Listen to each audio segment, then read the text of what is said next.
नमस्कार, बहुत स्वागत है आपका। आप देख रहे हैं सुनो यूपी का मॉर्निंग एडिशन। आपके साथ हूं मैं दीपा बाफिला। शुरुआत बड़ी खबर के साथ। निकाय चुनाव से जुड़ी हुई बड़ी खबर है। आज आरक्षण को लेकर नोटिफिकेशन जारी हो सकता है, ये बड़ी जानकारी है। आरक्षण को लेकर आखिरी लिस्ट की जाएगी जारी। आज के दिन 761 नगर निकायों में सीटों पर आरक्षण की घोषणा होगी। लिस्ट पर आपत्ति जाहिर करने के लिए 7 दिन का वक्त भी मिलेगा। ये बड़ी खबर है। नोटिफिकेशन आज जारी हो सकता है आरक्षण को लेकर। यूपी निकाय चुनाव से जुड़ी बड़ी जानकारी है। आज आरक्षण को लेकर के आखिरी लिस्ट जारी की जाएगी और 761 नगर निकायों में सीटों पर आरक्षण की घोषणा होगी।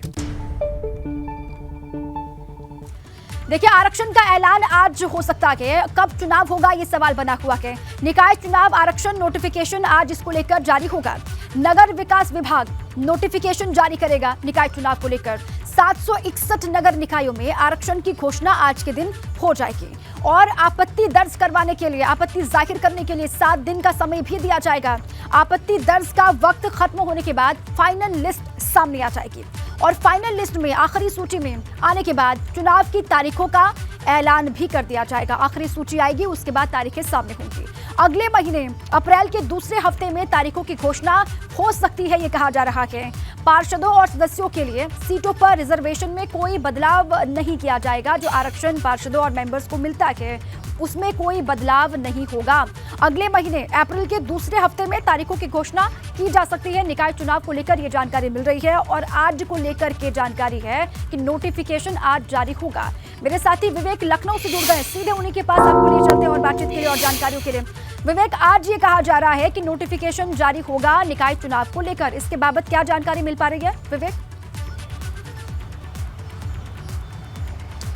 बिल्कुल दीपा, देखिए बहुत संभावना है कि आज अंतिम सूची जारी करने के साथ ही नोटिफिकेशन जारी हो जाएगा, क्योंकि कल ही राज्यपाल ने हरी झंडी दे दी थी, अपनी मंजूरी दे दी थी। अब जिम्मेदारियां होंगी जो तमाम जिलों के जिलाधिकारी हैं, उनको कहा जाएगा कि वो अनंतिम सूची पर आपत्तियां ले लें। आपत्तियां इसलिए क्योंकि अभी भी बहुत सारे लोग असंतुष्ट हैं। कई सूची में नाम, ऐसा लोगों का कहना है, खासकर समाजवादी पार्टी का, सूची में बहुत सारे नाम नहीं जुड़े हैं या गड़बड़ी है, तो उनको 7 दिन का समय दिया जाएगा। 7 दिन का समय होगा कि वो अपना परिवर्तन कर लें, सूची में संशोधन कर लें और उसके बाद नई सूची प्रकाशित की जाएगी। यानी अगले 7 दिन, अगर आज अनंतिम सूची जारी हो जाती है, नोटिफिकेशन जारी हो जाता है, जिसकी बहुत संभावना जताई जा रही है, तो अगले 7 दिन के भीतर आपत्तियां का समय होगा, आपत्तियां दाखिल करने का समय होगा। उसके बाद उन आपत्तियों के निस्तारण का, यानी करीब 15 दिन का समय लग सकता है। इसीलिए कहा जा रहा है कि अप्रैल के दूसरे हफ्ते में तारीखों की घोषणा हो जाएगी। इस पूरी प्रक्रिया के बाद, यानी जो आपत्तियां दाखिल होंगी उस पर और आपत्तियों के निस्तारण के लिए 15 दिन का समय होगा टोटल। 15 दिन के बाद अप्रैल के दूसरे हफ्ते में तारीखें घोषित होंगी और उस तारीखों की घोषणा के बाद, यानी 1 महीने का लगभग समय होगा पूरी प्रक्रिया में। नामांकन होगा, नाम वापसी होगी, नामांकन पत्रों का छटनी होगी, बहुत सारी प्रक्रिया के बाद फिर तारीखें आएंगी, फिर मतदान होगा और उसके बाद मतदान की जो काउंटिंग होगी वो होगी और उसके बाद रिजल्ट घोषित किया जाएगा। तो ये माना जा रहा है कि मई के लास्ट तक चुनाव की प्रक्रिया सामने आ जाएगी, प्रक्रिया पूरी हो जाएगी और चुनाव हो जाएंगे, संपन्न हो जाएंगे, ऐसी संभावना जताई जा रही है। अगर अगले 15 दिनों के भीतर ये कार्रवाई हो जाती है, यानी अगर आज, जिसकी बहुत संभावना है कि नोटिफिकेशन जारी हो जाना है निकाय की तरफ से, विभाग की तरफ से, और उसके बाद अंतिम सूची भी, यानी जो अब सूची तैयार हुई है, जो सुप्रीम कोर्ट के आदेश तक रुकी हुई थी, जब सुप्रीम कोर्ट ने आदेश दिया है कि चुनाव कराया जाए, उसके बाद जो सूची तैयार हुई है, जो पहले से तैयार है, उस पर आपत्तियां दाखिल की जाएंगी, मांगी जाएंगी। सभी 75 जनपदों के जिलाधिकारियों को कहा गया है कि अगर नोटिफिकेशन जारी हो जाता है तो उसके बाद तुरंत तैयारी कर लें और हफ्ते भर के भीतर सारी आपत्तियां अपने जनपदों से मंगाकर उनको निस्तारित कर दें। जिसका नाम जुड़ा है मतदाता सूची में, जिसका नहीं जुड़ा है, जिसका जोड़ना है, इसमें तमाम पार्टियों के जो राजनीतिक दलों हैं उनसे कोऑर्डिनेशन भी करना होगा, उनके लोगों से कोऑर्डिनेशन करना होगा और उनकी जो आपत्तियां हैं, खासकर उन्हीं की आपत्तियां होती हैं, क्योंकि आम जनता बहुत इस मामले में आज बहुत संभावना यह है कि जो नोटिफिकेशन है वो भी जारी हो जाएगा। जो आरक्षण को लेकर अंतिम लिस्ट आप बता रहे हैं वो भी हमारे सामने आ जाएगा। उसके बाद आपत्ति दर्ज करवाने के लिए 7 दिन का वक्त भी मिलेगा, जिसमें आपत्ति दर्ज करवा सकते हैं। शुक्रिया विवेक आपका पूरी जानकारी के लिए। अयोध्या में रामलला के जन्मोत्सव की भव्य तैयारी चल रही है। दोपहर 12 बजे मनाया जाएगा श्री राम का जन्मोत्सव और भगवान रामलला को 56 व्यंजनों का भोग आज लगाया जाना है। अयोध्या से खबर, अयोध्या में रामलला के जन्मोत्सव की भव्य तैयारियां चल रही हैं और दोपहर 12 बजे को लेकर के वक्त है जब श्री राम जन्मोत्सव मनाया जाएगा अयोध्या में। भगवान रामलला को 56 व्यंजनों का भोग लगेगा। भगवान राम का चरणामृत से स्नान भी करवाया जाएगा। रामलला के अस्थायी मंदिर में आखिरी ये जन्मोत्सव होने वाला है इस बार का। अगली बार जब ये तारीख आएगी रामनवमी की, तब तक भव्य राम मंदिर बनकर के तैयार हो चुका होगा, ये दावा किया जा रहा है।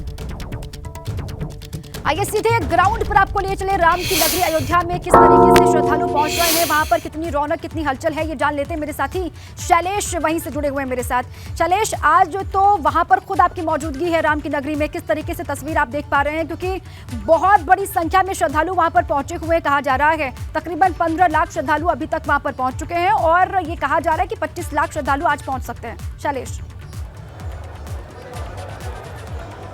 बिल्कुल निश्चित रूप से दीपा, आज रामनवमी का अवसर है और हर साल रामनवमी के अवसर पर इसी तरह से भक्तों की कतारें लगती है, उनका सैलाब आता है। लेकिन इस बार जबकि राम मंदिर का भव्य राम मंदिर का निर्माण शुरू हुआ, उसके बाद से संख्या और बढ़ने लगी है और अब तक जो पुलिस के अधिकारी है, हमारी बात हुई जो यहाँ के एसएसपी हैं मुनिराज, उनसे उन्होंने कहा 15 लाख से ऊपर श्रद्धालु अब तक अयोध्या पहुँच चुके हैं और करीब 25 से 30 लाख आज यहाँ पर श्रद्धालु आने की संभावना। अब हम हनुमानगढ़ी में मौजूद है, यानी प्रभु राम के सबसे बड़े भक्त, सबसे प्रिय भक्त हनुमान जी, उनके यहाँ पर हम दर्शन कराएंगे अपने भक्तों को भी, क्योंकि देखिए लाखों श्रद्धालु आज दीपा यहाँ पर पहुँचे भी हैं, लेकिन इसके बावजूद बहुत बड़ी संख्या, करोड़ों राम भक्त है, करोड़ों हनुमान भक्त है जो नहीं पहुँच पाए यहाँ पर। तो उनको आज हम एबीपी गंगा के माध्यम से प्रभु राम की नगरी से हनुमानगढ़ी के दर्शन कराएंगे। रामलला में जब कोई दर्शन करने जाता है तो उससे पहले प्रभु हनुमान के दरबार में हाजिरी लगाता है और इस समय ये देखिए सीधी तस्वीरें हमारे कैमरा सहयोगी प्रमोद दिखा रहे हैं हनुमानगढ़ी की। यहाँ पर देखिए हनुमानगढ़ी के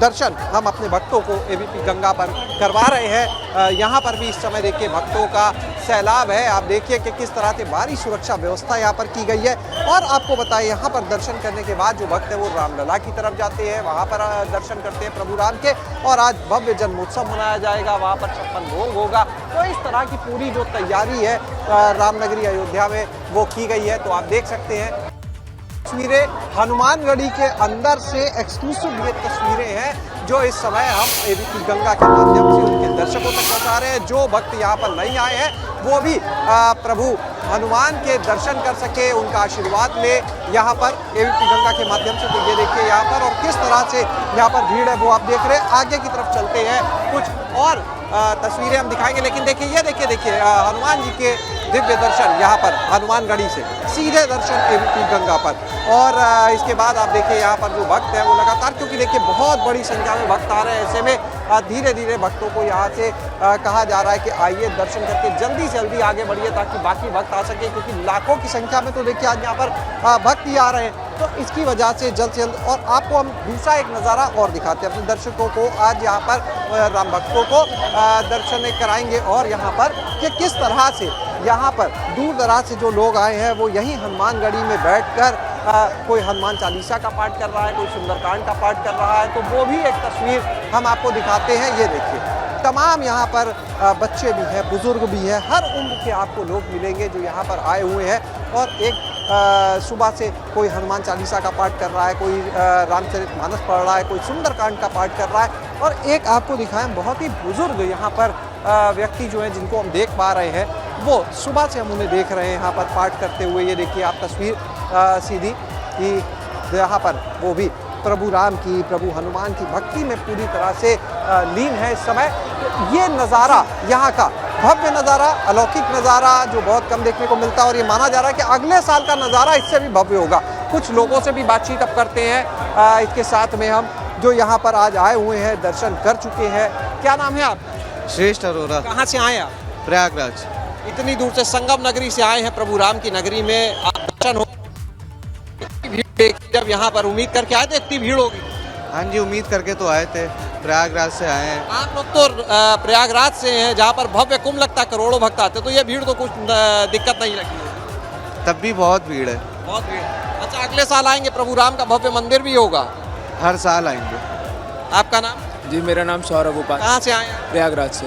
कैसा लग रहा है दर्शन के बाद? दर्शन के बाद बहुत ही शांति और सुकून मिल रहा है यहाँ पे, जैसे कि हर साल आते हैं, इस साल भी इसी वर्ष आए हैं रामनवमी के शुभ अवसर पर।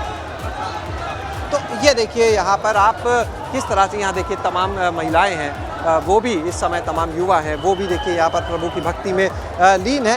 रामनवमी का देखिए नज़ारा जो है निश्चित रूप से बहुत ही भव्य और दिव्य नज़ारा है दीपा। बड़ी संख्या में शैलेश, अगर आवाज आ रही हो आपको मेरी, तो जितनी बड़ी संख्या में श्रद्धालु यहाँ पर पहुंचेंगे, सुरक्षा भी उतनी ही कड़ी होनी चाहिए। किस तरीके से सुरक्षा व्यवस्था वहाँ पर मेंटेन की जा रही है, क्योंकि प्रशासन के सामने बहुत बड़ी चुनौती है आज लॉ एंड ऑर्डर को मेंटेन करना। बिल्कुल सही कहा आपने दीपा। और आपको हम बताएं कि सुरक्षा व्यवस्था की अगर बात करें, 6 जोन में पूरी अयोध्या नगरी को बांटा गया है। सबसे ज़्यादा जो कड़ी सुरक्षा व्यवस्था है वो नागेश्वर नाथ मंदिर, कनक भवन, हनुमानगढ़ी जहां मौजूद है, और रामलला, ये वो जगह है जहां पर सबसे कड़ी सुरक्षा व्यवस्था की गई है। और आपको दिखाएं कि किस तरह से सुरक्षा व्यवस्था में हनुमानगढ़ी के अंदर का ही नज़ारा दिखाते हैं तो आपको अंदाज़ा हो जाएगा कैसी सुरक्षा व्यवस्था है। छत पर आप देखिए सुरक्षाकर्मी यहाँ पर मौजूद है, यहाँ पर पुलिस की ड्रेस में है, सिविल ड्रेस में है, बॉम्ब स्क्वाड के जो लोग हैं वो भी यहाँ पर मौजूद है। तमाम जो प्रशासनिक अधिकारी हैं वो यहाँ पर है, आप देख सकते हैं। इसके अलावा यहाँ पर जो आने का रास्ता है आज जो है आमतौर पर एक जो रास्ता मेन रहता है वहीं से आना और जाना दोनों होता है, लेकिन आज एंट्री और एग्जिट अलग कर दी गई है। एक तरफ से भक्त आ रहे हैं, दूसरी तरफ से जा रहे हैं। तो ये हमने आपको देखिए छत का भी नज़ारा दिखाया। अब आप नीचे भी देखें तो तमाम जो पुलिसकर्मी, चाहे महिला पुलिसकर्मी हो, पुरुष पुलिसकर्मी हो, वो लगे हैं। तमाम इंस्पेक्टर की ड्यूटी यहाँ पर लगाई गई है। और आप देखिए इस समय एक नज़ारा हम आपको इधर से और दिखाते हैं। ठीक है शैलेश, आप बता रहे हैं कि बहुत कड़े सुरक्षा इंतजाम वहाँ पर किए गए हैं। हर सुविधा का, जो श्रद्धालु यहाँ पर पहुंच रहे हैं उनकी हर सुविधा का ख्याल भी रखा गया है। आने जाने की अलग अलग व्यवस्था की गई है। पुलिसकर्मी हर हिस्से में मौजूद हैं, चप्पे चप्पे पर प्रशासनिक नजर वहाँ पर बनी हुई है। शुक्रिया शैलेश आपका पूरी तस्वीर वहाँ के दिखाने के लिए भी। आप लगातार वहाँ मौजूद रहे, नजर बनाए रखें। अब आइए आपको सीधे लिए चले गोरखपुर। वहां से सीएम योगी के जनता दर्शन की तस्वीरें सामने आ रही हैं। लोगों की समस्याओं को सुन रहे हैं सीएम योगी आदित्यनाथ। हमेशा की तरह, हर बार की तरह बड़ी संख्या में यहाँ पर पहुंचे हुए हैं लोग अपनी अपनी समस्याओं को लेकर के, समस्याओं की पर्ची लेकर के। उसको देखते हुए सीएम योगी आदित्यनाथ की सीधी तस्वीर गोरखपुर के दौरे पर, उनकी मौजूदगी गोरखपुर में है और वहां पर जनता दर्शन लगाया गया है, जनता दरबार, जिसमें समस्याओं के साथ में अलग अलग हिस्सों के लोग पहुंचे हुए हैं। महिलाओं से उनकी समस्याओं की पर्ची लेते हुए इस वक्त सीएम योगी आदित्यनाथ की सीधी ही तस्वीर आपके सामने हमने रखी है। जो अधिकारी मौके पर मौजूद, उनको वो पर्ची थमा रहे हैं और जल्द से जल्द समस्याओं के निस्तारण के निर्देश भी वो दे रहे हैं। रामनवमी का मौका, गोरखपुर में उनकी मौजूदगी, और ये आप तस्वीर देख रहे हैं इस वक्त जनता दर्शन की। उम्मीदों के साथ में लोग यहां पहुंचे हैं।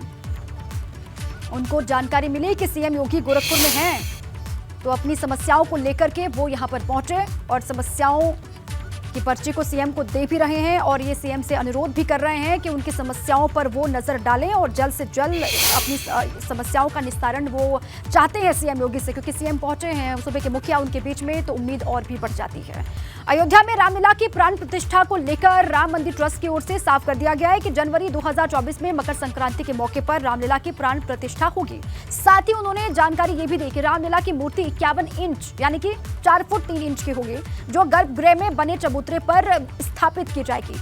ट्रस्ट के महासचिव चंपत राय ने कहा है कि अप्रैल में रामलला की मूर्ति का निर्माण कार्य शुरू हो जाएगा।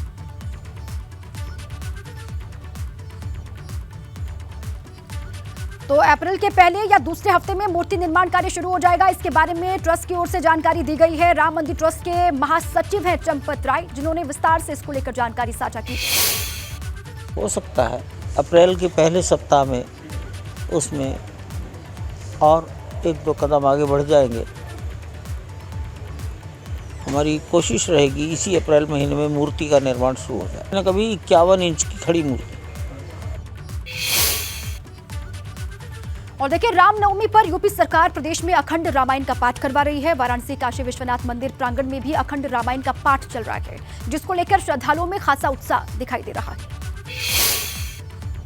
रामनवमी के पर्व पर प्रदेश सरकार के आदेश के बाद जिला प्रशासन ने अखंड रामायण का पाठ काशी विश्वनाथ मंदिर के प्रांगण में शुरू कराया है। आप देख सकते हैं अखंड रामायण का पाठ किया जा रहा है, जो कल शुरू किया गया था और आज 10 बजे तक अखंड रामायण का पाठ किया जाएगा। क्योंकि काशी विश्वनाथ मंदिर में शिव की आराधना की जाती है और नवरात्र में शिव के साथ साथ शक्ति की भी आराधना बड़े ही उत्साह के साथ काशी में होती है। लिहाजा शिव शक्ति के मिलन को देखते हुए काशी विश्वनाथ मंदिर के प्रांगण में अखंड रामायण का पाठ कराया जा रहा है। शिव के साथ साथ शक्ति की भी आराधना काशी में होती है और अखंड रामायण का पाठ कितना उत्साह है और किस तरह से भक्ति रस में डूबे हुए हैं। जी, हमारे हिंदू पौराणिक मान्यता के अनुसार आज श्री राम भगवान का जन्म हुआ था और शिव की नगरी में भगवान के राम की महिमा गाई जा रही है। रामचरितमानस का पाठ हो रहा है। ये हम लोगों के लिए अखंड सौभाग्य की बात है। और रामचरितमानस में भगवान शंकर ने श्री राम की आराधना की है और श्री राम ने हमेशा भगवान शिव की आराधना की है। यह आज अद्भुत जो आज रामनवमी के दिन भगवान की व्यवस्था, भगवान के नाम का महिमा का गान हो रहा है और ये जो राज्य सरकार द्वारा जो व्यवस्था की गई है ये अद्भुत है। निश्चित रूप से यह हमारे सनातन धर्म को बढ़ाने के लिए बहुत ही उन्नयन साबित होगा। वैसे पूरे ब्रह्मांड के लिए, मनुष्य जीवन को जीने के लिए हमें धर्म की जरूरत होती है। अगर हर मनुष्य धार्मिक है तो अपराध वैसे भी समाज में कम हो जाएंगे। जब मनुष्य धर्म के पर जुड़ता है, भगवान के पर जुड़ता है तो उसकी आत्मा निर्मल होती है। और इसके लिए कुशल प्रसारक होना जरूरी है। जो हमारे माननीय योगी जी, नरेंद्र मोदी जी, इन लोगों ने जो धर्म के रूप में संसार में काम कर रहे हैं अति उत्तम है। उसको जितना भी कहा जाए वो कम नहीं। लखनऊ से बड़ी खबर है। कक्षा 1 से 8वीं तक के छात्र फेल नहीं होंगे। बेसिक शिक्षा परिषद के सचिव प्रताप सिंह बघेल ने ये निर्देश दिए हैं। परिषदीय मान्यता प्राप्त विद्यालयों में कक्षा 1 से 8 तक के छात्र फेल नहीं होंगे। परिषद में सभी विद्यार्थियों को अगली क्लास में प्रमोट करने और मूल्यांकनवार रिपोर्ट कार्ड बांटने के निर्देश दे दिए गए हैं। रिपोर्ट कार्ड का वितरण खंड शिक्षा अधिकारी के माध्यम से किया जाएगा। इसको लेकर भी जानकारी मिली है। तो लखनऊ से बड़ी खबर, 1 से लेकर के 8 तक के बच्चे फेल नहीं होंगे। बेसिक शिक्षा परिषद के सचिव हैं प्रताप सिंह बघेल। उन्होंने निर्देश जारी किया है परिषदीय और मान्यता प्राप्त विद्यालयों में क्लास 1 से लेकर के 8 तक के छात्र फेल नहीं होंगे और सभी विद्यार्थियों को अगली क्लास में प्रमोट करने और मूल्यांकनवार रिपोर्ट कार्ड बांटने के निर्देश दे दिए गए।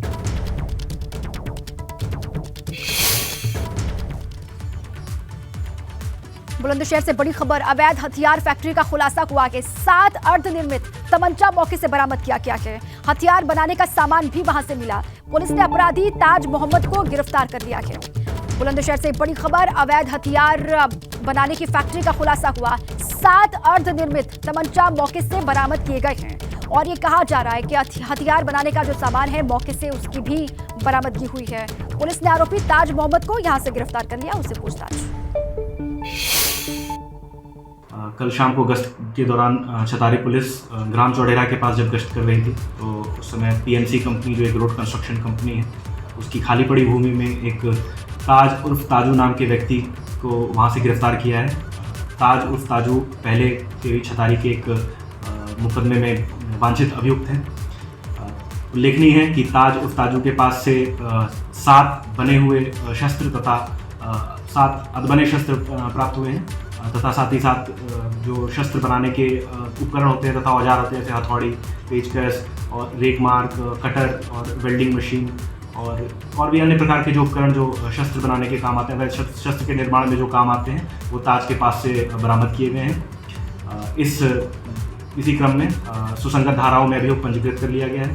ताज को छतारी पुलिस द्वारा न्यायिक परीक्षा में भेज दिया गया है तथा अग्रिम लगानी कार्रवाई की जा रही है। कानपुर से बड़ी खबर है, इरफान सोलंकी के भाई की संपत्ति जब्त की जाएगी। अब भाई रिजवान अर्जन को लेकर के जानकारी है कि 75 लाख की संपत्ति रिजवान अर्जन की जब्त की जाएगी। हासी अर्जन की 2.5 करोड़ की संपत्तियां जब्त करने की भी तैयारी है। इरफान गैंग की अब तक करीब 69 करोड़ की संपत्ति जब्त हो चुकी है और उन्नाव में अर्जन के 3 बीघा प्लॉट और फार्म हाउस को भी जब्त करने की तैयारी। अर्जन इसी जमीन पर प्लॉटिंग कर रहा था, ये खबर है। गैंगस्टर एक्ट के तहत पुलिस कार्रवाई कर रही है। और इसी के साथ ही बुलेटिन में अभी के लिए बस इतना ही।